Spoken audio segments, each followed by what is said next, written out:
for more than 30 years, appearing in such films as Four Weddings and a Funeral, The Phantom of the Opera, and Shakespeare in Love. He's also written several books, among them biographies of Orson Welles and Charles Dickens. His current project is Being Shakespeare. It is a one-man show which tells the story of William Shakespeare's life, drawing on passages from his plays. It is showing at the Brooklyn Academy of Music until April 14th. I am pleased to have Simon Callow back at this table. Welcome. Thank you. Tell me about Being Shakespeare. Where does it come from? Why do you want to do this? And what's the magic of it all? Well, of course, we're utterly fascinated to know who it was who created this staggering body of plays, this amazing invention of language, this invention of the theatre, this central figure in our lives. Whether we ever go to see a play or not, we're influenced by William Shakespeare. His words will be on our lips, whether we know it or not. He coined thousands of words which are in everyday circulation. And when we talk about love, we're really talking about Romeo and Juliet. We're influenced by his vision of love and so on. But we know, really frankly, almost nothing about the inner life of this man. We know a lot about his outer life. We know all the important things. We know who his mother and father were, where he was born, how many brothers and sisters he had, when he married, how many children, and so on. Interesting stuff. But not revealing stuff. We don't have a letter from him. We don't have a diary entry from him. He never did an interview, for example, which would have been very illuminating if he had. So we want to know, we feel, I think it's very human of us to just want to know who was the guy who created all this. And so what do? You take the bits that you know, you find out something about his life, about the times in which he lived, about the Elizabethan age and all of that. And what we've tried to do in this play, this kind of biographical journey into Shakespeare, this exploration, this quest, is we've taken as a spine his great speech, All the World's a Stage, from As You Like It, which is an account of a human life. And we ask ourselves, what was it like to be an Elizabethan baby? What was it like to be an Elizabethan schoolboy or an Elizabethan soldier, etc., etc.? The first age is the infant, the second age is the schoolboy, the third age is the lover, the fourth age is the soldier, the fifth age is the justice, and the sixth age is old age.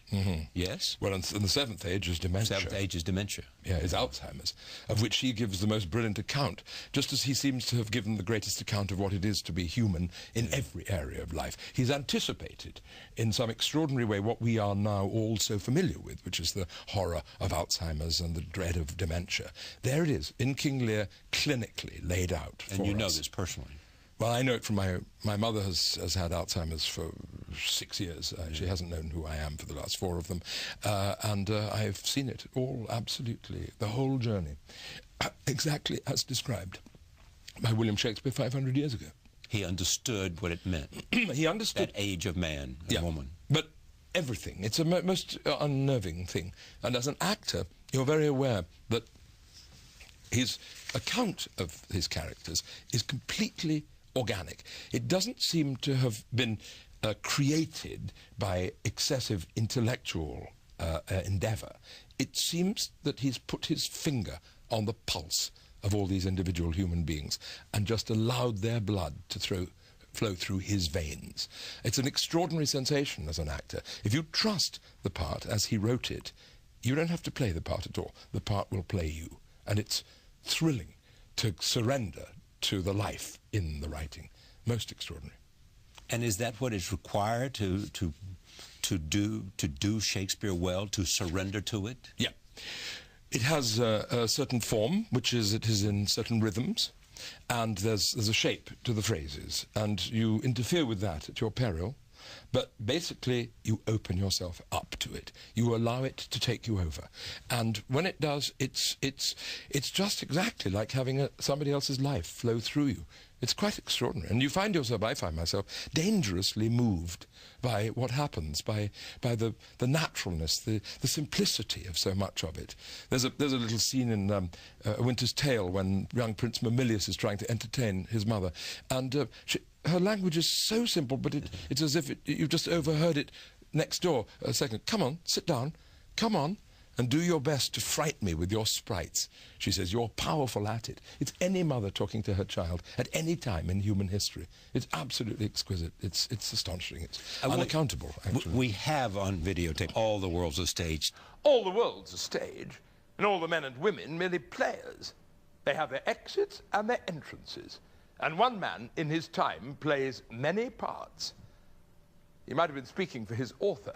That's certainly how William Shakespeare saw the world. And then Jaques adds, his acts being 7 ages, a human life. At first, the infant, mewling and puking in the nurse's arms. Even if you grow up to be William Shakespeare, you still start like every other baby, mewling and puking. Put that in context and give me your own best. Well, what basically it comes out of, it's a speech by Jaques, the courtier of the old Duke who's in exile in the forest. And the Duke makes a remarkable observation. Young man, Orlando, comes in, he's in deep distress, and he's frightened and angry and aggressive, and the Duke calms him down, and the boy goes off to fetch this old servant that he's been carrying through the forest with him, and the Duke says to his courtiers, "Thou seest we are not all alone unhappy." That phrase in itself is astonishing. That's what the theatre's all about. Thou seest we are not all alone unhappy. We're all in this together. We all know what it is to be human. And then he says, this wide and universal theatre presents more woeful pageants than the scene wherein we play in. We're all in it. Again, he's saying the same thing. And Jaques chips in and says, all the world's a stage. And all the men and women merely players. They have their exits and their entrances, and one man in his time plays many parts, his acts being 7 ages. And what I observe in the show is that is exactly how Shakespeare saw the world. Shakespeare saw the world as a wide and universal theatre, and we're all playing parts. And they change as we get older. We're all putting on disguises. We're all offering asides to the audience in our life. We're all basically actors. He was an actor himself, an actor of modest accomplishment and modest ambition. He only played small parts, as far as we're aware. In my view, because if he'd played anything like Hamlet or Othello, he would have unhinged himself. The intensity of the emotion as it passed through him would have just created a sort of nervous breakdown. So he held himself back from those kind of intensities. I want to have you talk about these ages. I mean, at first, the infant. Yeah. Mewling and puking in the nurse's arm. Yeah. It's pretty vivid, isn't it? Mewling and puking, throwing up. There's an interesting example of a word that he invented. Puking was invented by William Shakespeare. And it's such a vivid word, it could only mean something as short and violent as throwing up like that. And no sentimentality, you see. Yeah. Mewling, moaning and puking in the nurse's arms, and that's all he tells us about what it is to be an infant. And then he moves on to the whining schoolboy, again so vivid. And then the whining schoolboy with his satchel and shining morning face. That's right. Creeping like snail, unwillingly to school. You know, I mean, isn't that every child you've seen on their way to school? He went to grammar school where he taught Latin grammar. Yeah, well, that's one of the things we're trying to do. As I said, we're trying to investigate what every person in Elizabethan England experienced, and then obviously he would have experienced that to some extent himself. And what's fascinating is the kind of education that he got in a grammar school. There was a grammar school in Stratford-on-Avon. They were springing up all over the country.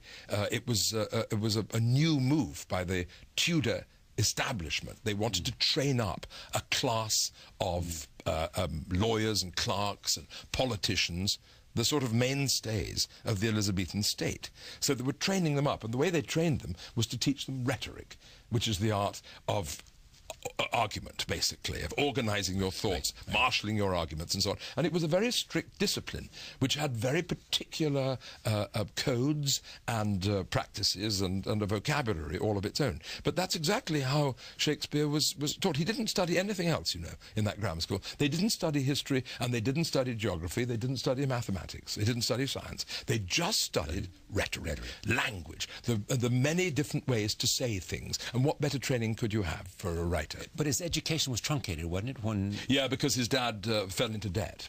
His father's a very interesting figure. We know bits and pieces about his father, but one of the important things is, of course, he was the mayor of Stratford. He was a person of some significance, but then he got into terrible debt.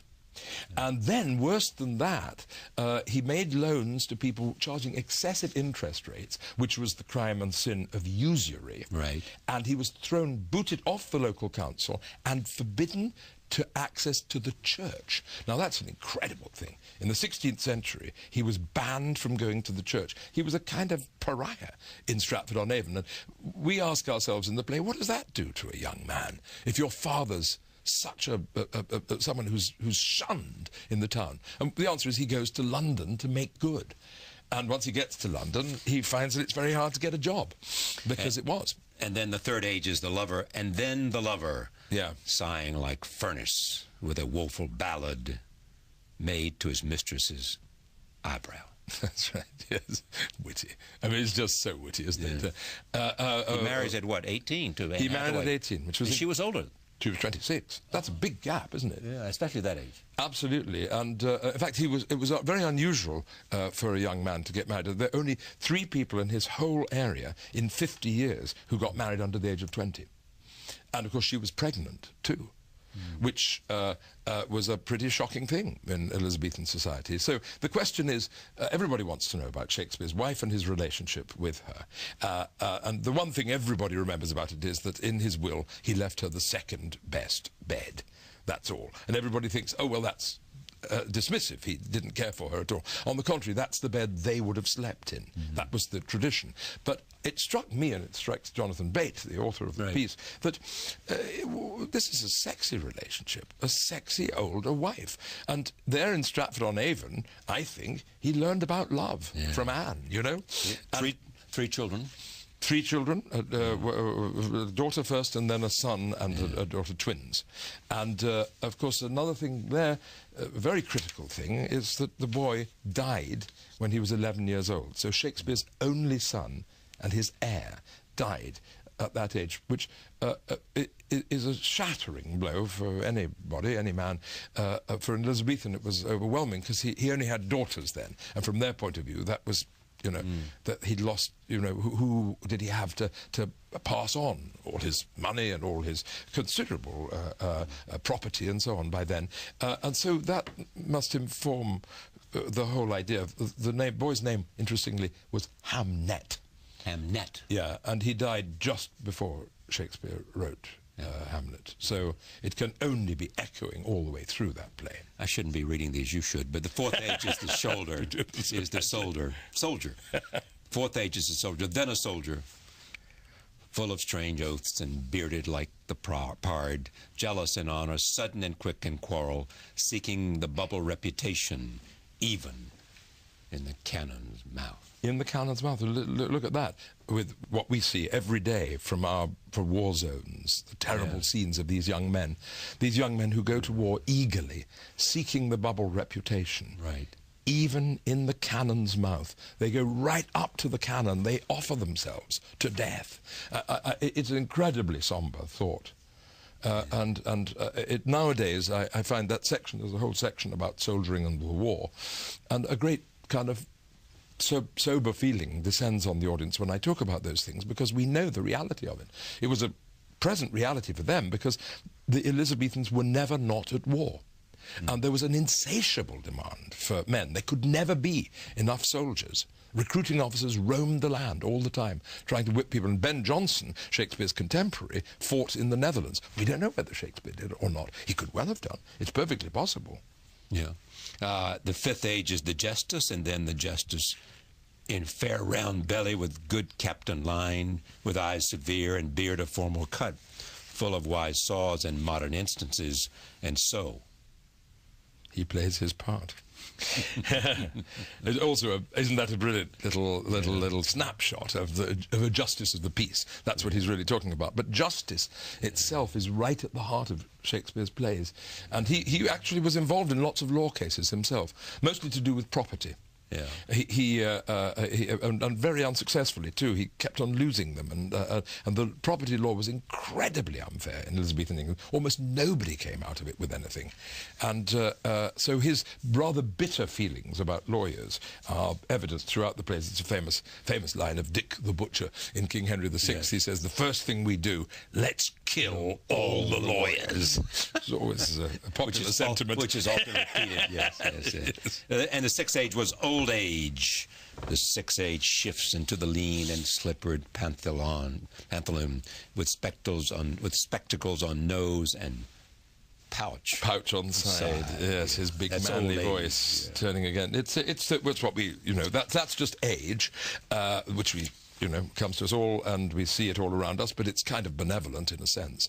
But age in Shakespeare's plays is often a thing regarded with contempt. There's a very famous section, of course, in Henry IV, when King Henry V, the newly crowned King Henry V, rejects Falstaff, his playmate. He's grown out of him. And he says, "How ill white hairs become a fool and jester." And he talks about, "I have long dreamed of such a kind of man, so surfeit-swelled, so old and so profane." There's a feeling of great bitterness and rejection of the old. Shakespeare, was only 52 when he died.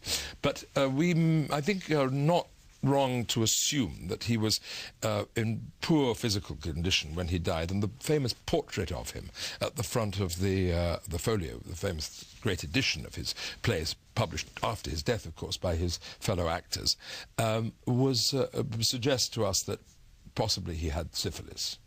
And that would account to a large extent for the terrible bitterness of so many of the plays of that period, of his, what would have been his mid-40s, but himself feeling ancient. You wrote a book called Being an Actor. Yep. In search of what in writing a book? Oh, well, books begin with a question, some people say. Yes, well, what I wanted to tell people was what it was like to be an actor. And what it was, what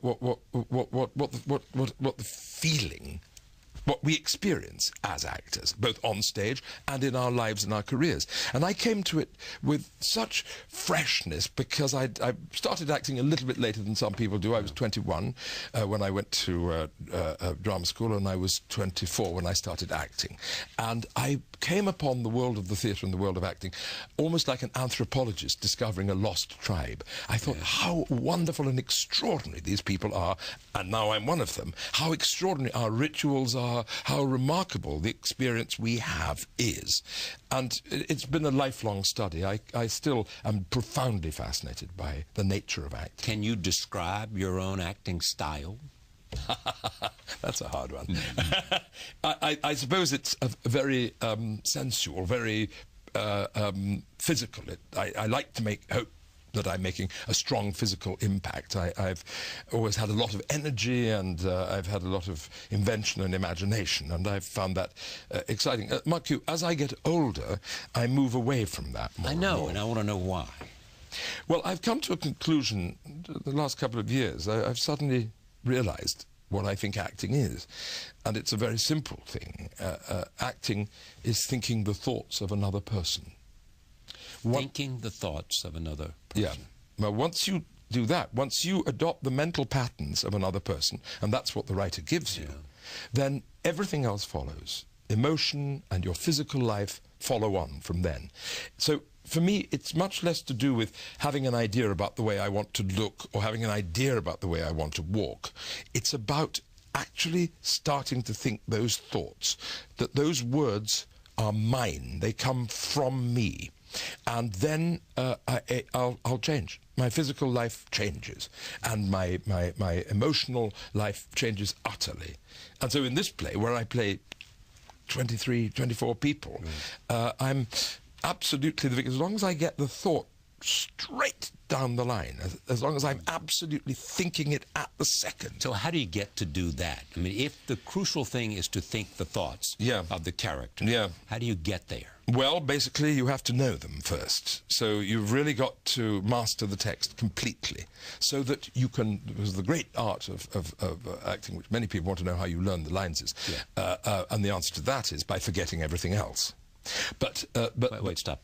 Forgetting everything else. Yeah, clear your mind out completely of anything else that might be in it. Any of your daily concerns, anything else. Blank sheet, and then you put down these thoughts. It's almost like creating a new file on a computer. You put in all those thoughts on that page. But the actual question is not how do you learn the lines, but how do you forget them?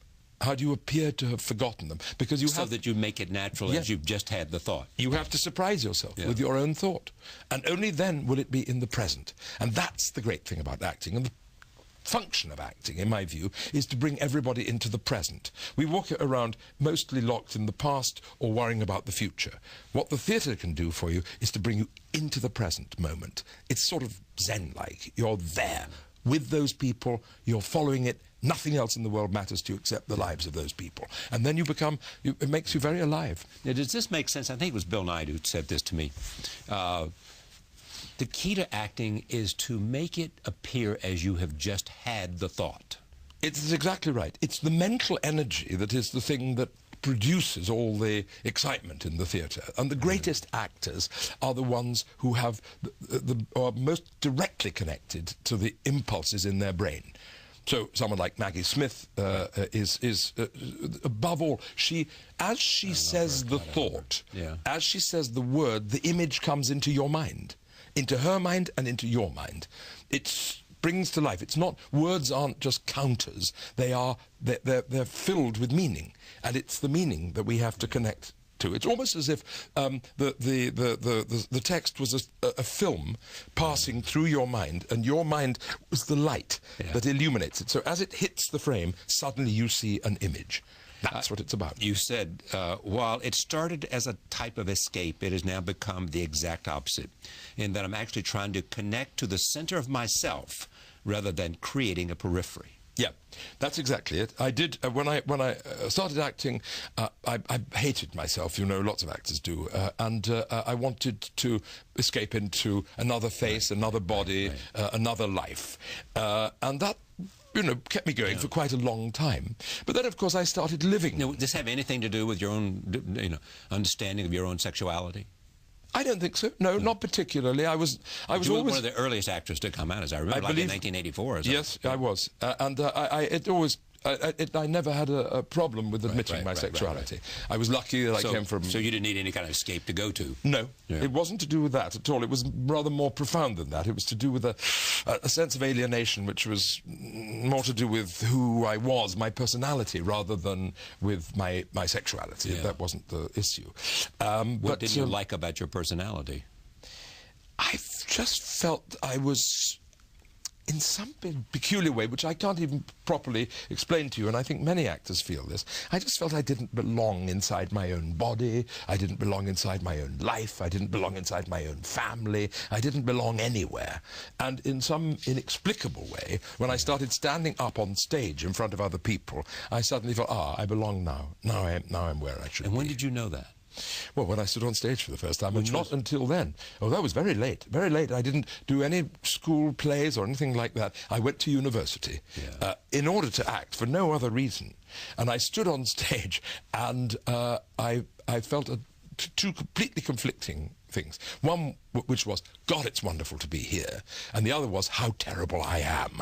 And so I get out of university as quick as I could, and I went to drama school. And I went to the toughest drama school in the world, a school called the Drama Centre, and Michael Fassbender is the youngest and most brilliant graduate from that school. And it's like the Marines. It's like, you know, our motto of that drama school should have been, who dares wins. It's just a terrible crash course in getting rid of all the nonsense and the masks and the pretenses that we all sort of if you can survive that, then you are an actor?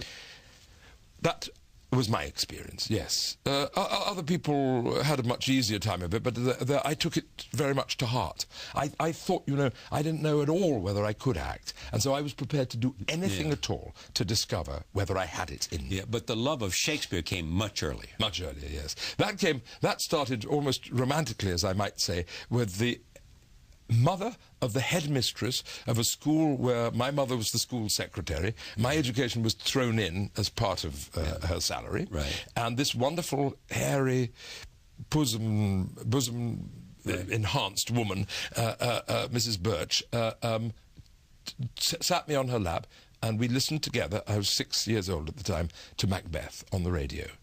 And Macbeth? Yeah. And I was just overwhelmed with the power of the images. Of course, I didn't understand what was being said, but the radio production was very vivid. People fighting on battlements, witches, dead men walking, forests on the move. I was thrilled and hooked completely. And then, but it took you a while to know that you had to be an actor. Yep.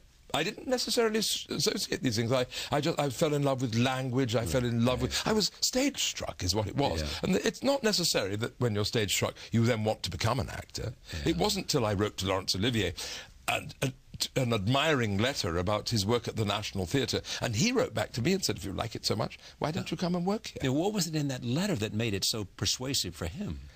He knew that I was just in love with the theatre. Yeah. It was 3 foolscap pages of closely typed letter explaining to Laurence Olivier what a wonderful theatre But I think running. It's amazing that he read the letter. Yeah. I mean, somebody probably read it and said, you have to see this. This is the real thing. Yeah, I suppose. You know, I don't know. And I think I might have ended up with the phrase, it makes one proud to be British, which was the kind of phrase that Laurence Olivier was very stirred by. He was a very simple patriot, Laurence Olivier, and it may have been that, or may have been something else in the letter. Or maybe he thought I got it. I really got what he was trying to do. So he invited you to come. To come and work in the box office. As what? Box office assistant. Yes. Number 3, box office assistant. A very lowly figure, I may tell you. But that was the... Then I knew that the theatre was where I belonged, in whatever capacity. But then I met actors for the first time. Like Gielgud? No, I had never met... He was working there, and of course I did meet Olivier, but the important ones for me were the young actors. Derek Jacobi, Michael Gambon, Jane Lapotaire, all those wonderful young actors, and they were like me, you know, they were ordinary people. They weren't grandees. Maggie Smith was a bit, you know, like that, and Laurence Olivier was a bit like that. But these were just chaps and girls, you know, that like me. And so I thought, maybe I could become an actor too. Yeah. If they're like me, or if I'm like them, then maybe I could become an actor. That's it, exactly. So then in a terrible act of lèse-majesté, one night, as the theatre happened to be dark, I leapt up onto the stage of the Old Vic, and I said, to be or not to be, that is the question. And I happened to stand on the spot on the stage, which was the perfect acoustic spot, and the words echoed back at me like the voice of God, and I ran for my life, but I think something happened. Ran for your life? Yeah, I did. I was a bit frightened, but it was a very powerful moment. Yeah. Sometimes you can experience on the stage remarkable power. It surges through you, and it's sort of bigger than you. And of course, when you get it right, it's always bigger than you. It's access to something sublime, is the truth. What are some of the favorite lines from the sonnets for you? There's a wonderful... Many of the poems are about time, but I love the one that starts, like as the waves make towards the pebbled shore, so do our minutes hasten to their end, each changing place with that which went before, in sequent toil, all forwards to contend. Nativity, once in the main of light, crawls to maturity, wherewith, being crowned, crooked eclipses against his glory fight, and time which gave, doth now his gift confound. Extraordinary, extraordinary. Being Shakespeare is at BAM from April 4th till April 14th, correct? What a great thing to do. Thank you. Thank you, Johnny. Simon Cowell, Being Shakespeare, at the Brooklyn Academy of Music from April 4th to April 14th. If you thought this was interesting, you ain't seen nothing. Thank you for joining us. See you next time.